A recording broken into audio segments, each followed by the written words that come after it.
Hi, I'm Wendy Turner, Executive Director of Michigan Public. You might have heard that public media is under threat. You're not wrong. But I come to tell you that your voice has power. Visit protectmypublicmedia.org, contact your lawmakers, and take a stand today. From Michigan Public, this is It's Just Politics. I am Zoe Clark. And I'm Rick Pluta. Rick, it's all politics all the time. Kind of our favorite thing. Yeah. Okay, all this week, Chicago, Democrats doing their convention thing. But Donald Trump was here in Michigan. You were there.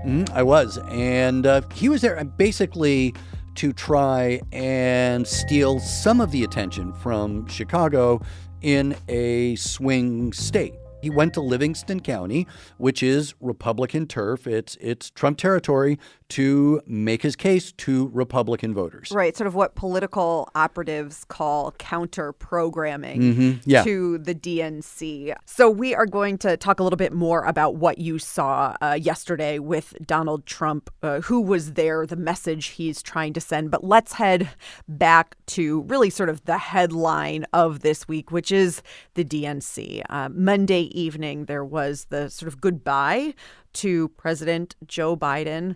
Last night, the Obamas, just both Obamas, bringing the fire. Tonight, vice presidential candidate Tim Walz. And then tomorrow night, of course, we will hear from current Vice President Kamala Harris. But we are also tomorrow night going to hear from Michigan Governor Gretchen Whitmer. Yeah, and that is a big deal, a prominent slot, but she's kind of got this political celebrity going. And so they want her to come and sort of fire up the audience and get people rolling with some energy as they get ready to head home for the balance of the campaign. Right. So you spoke with the governor very early this morning. Bright and early. Yeah, she was still looking for coffee, I guess. And you asked her about what we were going to hear from her speech on Thursday. And she wasn't giving much away. Well, you'll have to stay tuned, Rick. I'm not going to tell you the whole speech. And it's getting shorter by the minute because we keep going over with so many great speakers. So you'll hear something that I don't think will be surprising. Michiganders know me, and I think the world's going to hear what we do in Michigan is really emblematic of what everyone needs, right? The basics met, the path to prosperity, and a brighter future. And that's really what Thursday's all speeches are going to be focused on. So, Zoe, I also asked her about Kamala Harris. She has been the nominee for nearly a month now, and I asked Whitmer what needs to happen now. I think as people are really taking in what's happening here in Chicago and watching this convention, they're seeing who she is. Last night, her husband, Doug Emhoff, spoke. I think he beautifully talked about blended families, which, I have in my household and so many Americans do. I think that this is a moment where people are starting to get to know the Kamala Harris that many of us have known for many years. And she is a hardworking, strong person who really cares about her fellow Americans, has dedicated her life to public service, and wants to take America to the next plateau, the next mountain, to get us a path to prosperity for every person, dignity for all people in this country, and protecting fundamental rights. And I think this is a really important week, but 75 days commencing on Friday. There's going to be a lot of work happening on the ground in Michigan, and I'm sure we'll be seeing a lot more of the Vice President and Tim Walz as well. You're now a political celebrity, I think it's safe to say. What does that allow you to do? I don't know. I'm not even sure that I buy the concept, but I'm here in Chicago. I'm popping into different states' caucuses. That's what governors do. We hop into one another's. I know that Governor Laura Kelly was at ours yesterday. I think that Governor Shapiro's coming. So we're just trying to get everyone ready to do the work. We know that there's a lot of positivity and energy and happy warriors here. What we need to do is be ready on Friday to get back into our states and have those conversations, turn out the vote, get people registered, and that's what I'm trying to convey to everyone here. Well, Gaza is still on the minds of a lot of voters and a lot of voters in Michigan. What needs to happen next? Well, I appreciate the fact that the Harris-Walz campaign has been very intentional about having conversations with people who I think hadn't been a part of a conversation with the Biden campaign. This is really important. Everyone matters. And I know that Kamala Harris and Tim Walz are eager to see and push on the Biden-Harris administration to do everything we can to get to a place where the violence stops and hostages are returned, and we can talk about how do we build back up the region for all communities. But there's a lot of work here to do, but I think it starts with showing people you really care about them. And I'm very optimistic about some of the reaction from the Muslim and Palestinian and Arab communities, but we don't take any vote or any person or any community for granted. So there's a lot of work ahead. Donald Trump has been working the state. He just made a visit here. What would you say to a Trump voter? What I would always say, right, is, we all deserve to have leaders who reflect our values. We all deserve to have leaders who fight for us, who do the hard work and don't lock anyone out of opportunity in this country. It's not a zero-sum game. And I think staying focused on the fundamentals is a really important way that we can find common ground in a really divided time. And that's what we've done around infrastructure and so many other issues in Michigan. And that's what I would continue to talk about, people.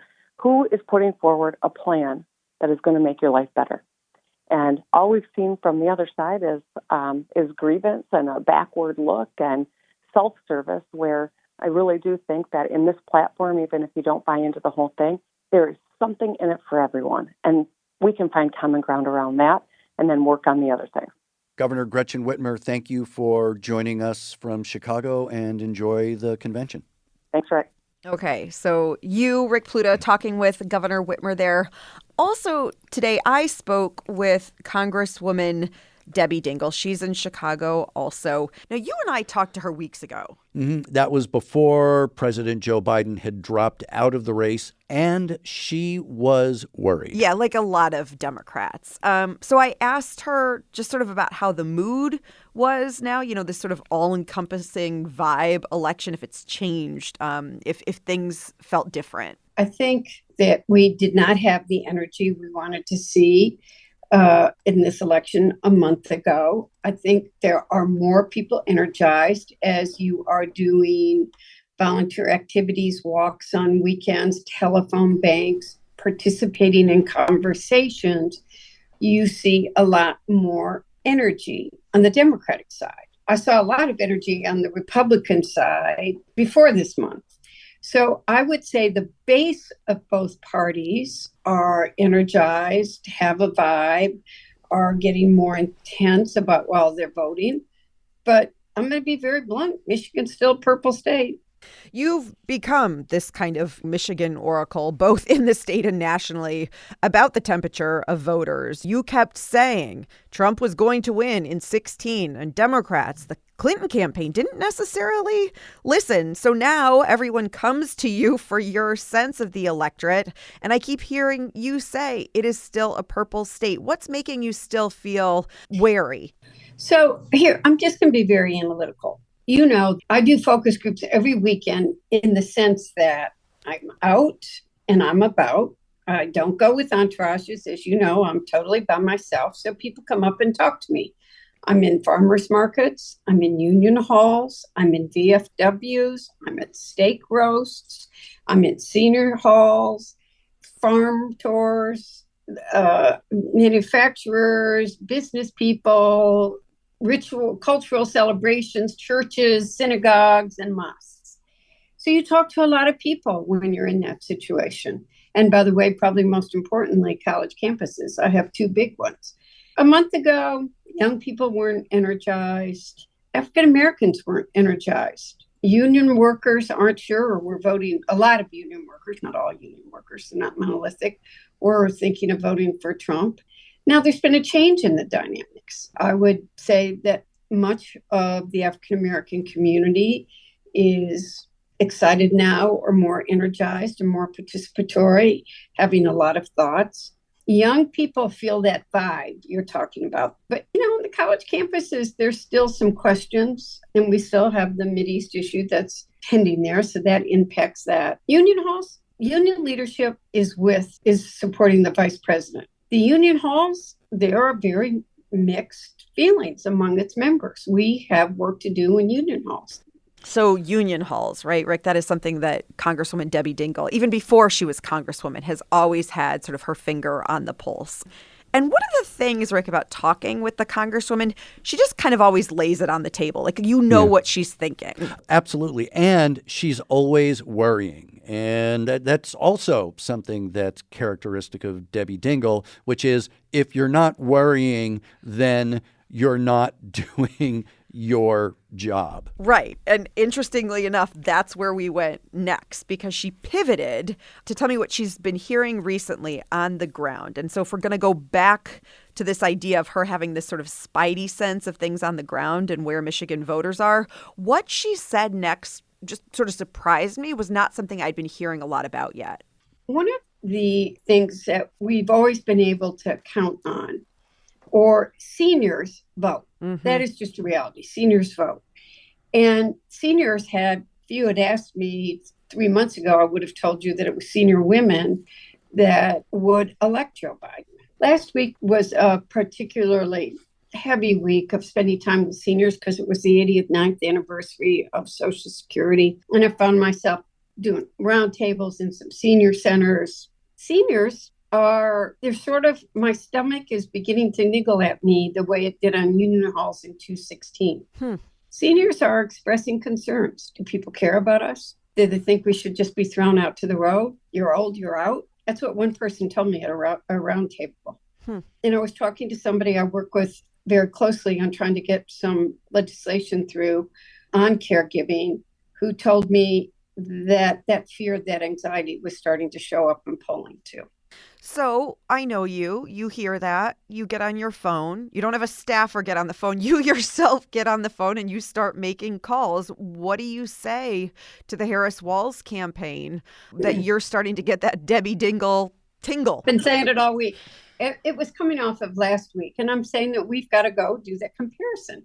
We got to take Trump Project 2025 and show them what they want to do to Social Security and Medicare. We have to, not every senior felt the benefit of capping insulin at $35 because fortunately, many seniors aren't diabetic. We're going to start to see the negotiation of Medicare prices and the top 10 drugs kick in, and the capping of drug prices, which they know will take care of them. But they're Donald Trump is not going to, I just have to be honest about this. I do not believe that Donald Trump's got any kind of commitment to protecting Medicare or Social Security. Certainly would not want to expand it to something like dental care or vision. But I think that senior citizens are feeling, there are a lot of people out there that senior citizens are not monolithic like anybody else. There are people in their 80s that still want to work. They've got a lot of energy.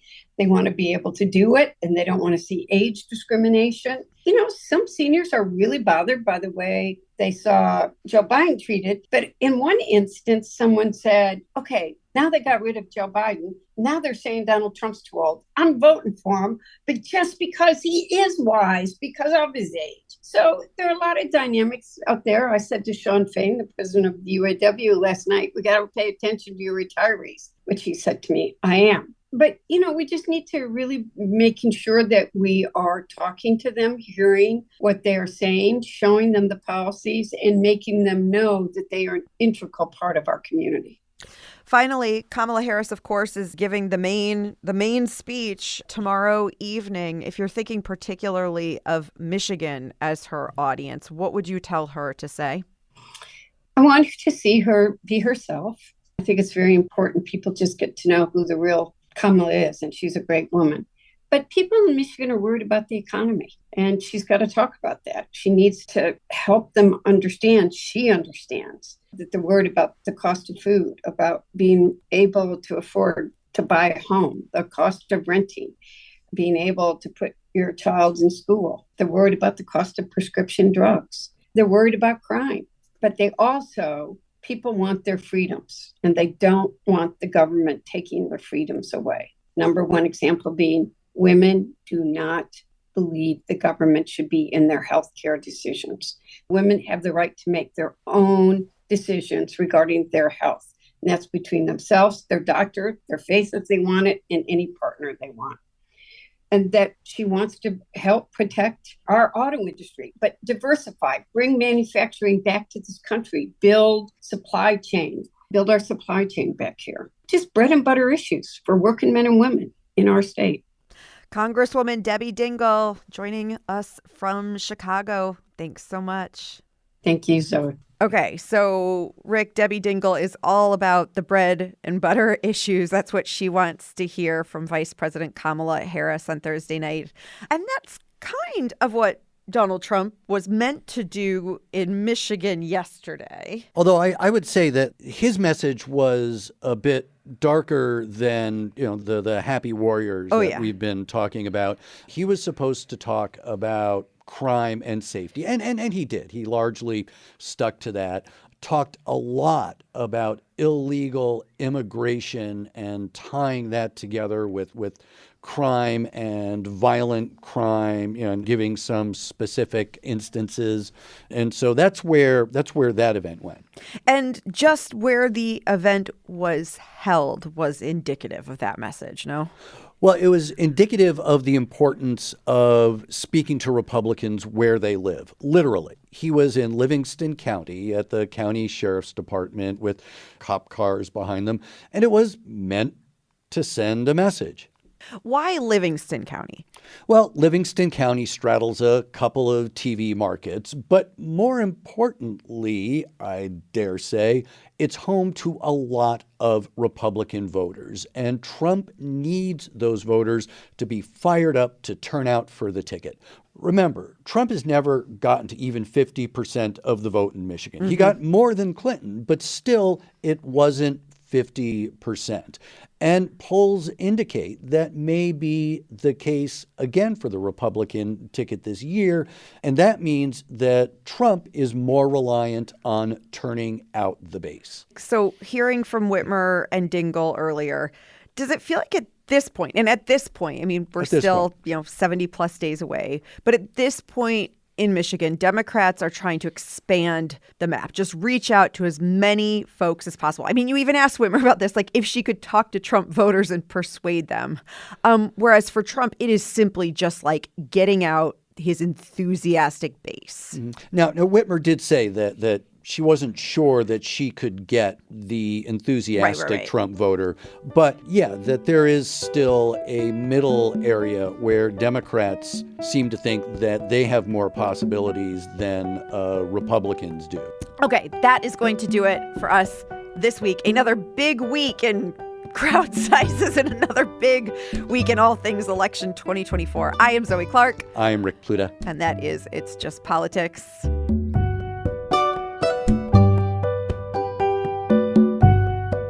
You can subscribe to the It's Just Politics podcast wherever you get your podcasts from.